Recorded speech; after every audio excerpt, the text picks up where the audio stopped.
દક્ષિણ ગુજરાતમાં અહીં આપણને વરસાદ દેખાઈ રહ્યો છે।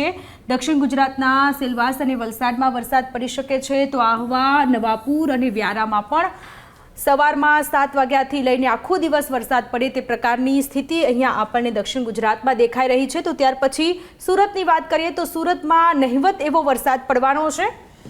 આપણે સૌરાષ્ટ્રની વાત કરીએ તો સૌરાષ્ટ્રમાં ઘણી બધી જગ્યાએ અહીંયા ઓછો વરસાદ દેખાઈ રહ્યો છે, કારણ કે આજના આખા દિવસ દરમિયાન દક્ષિણ ગુજરાતમાં વરસાદ છે, પરંતુ સૌરાષ્ટ્રમાં ખૂબ ઓછો એવો વરસાદ છે। અહીંયા ઉના, વેરાવળ, જૂનાગઢ, ભાણવડ, પોરબંદર અને આ બધી જગ્યાએ વરસાદ છે, પરંતુ એના સિવાય જે બીજા વિસ્તારો છે ગોંડલ, રાજકોટ, જસદણ, ચોટીલા, બોટાદ આ બધી જગ્યાએ ખૂબ ઓછો એવો વરસાદ પડવાનો છે। વિંડીના માધ્યમથી આ પ્રકારની સ્થિતિ અત્યારે દેખાઈ રહી છે। કચ્છની વાત કરીએ તો કચ્છમાં ખૂબ ઓછો એવો વરસાદ છે। કચ્છમાં અહીંયા આજનો દિવસ ક્લિયર રહેવાનો છે। જો વરસાદ પડશે તો પણ છૂટો છવાયો વરસાદ પડશે, કારણ કે અહીંયા આપણને ક્યાંય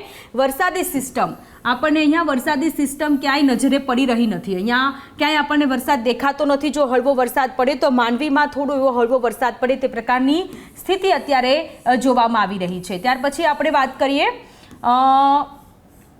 મધ્ય ગુજરાતની વાત કરીએ તો મધ્ય ગુજરાતમાં ક્યાંક વરસાદ પડવાનો છે, તો ક્યાંક વરસાદ નહિવત પડે તે પ્રકારની સ્થિતિ અહીંયા આપણને દેખાઈ રહી છે।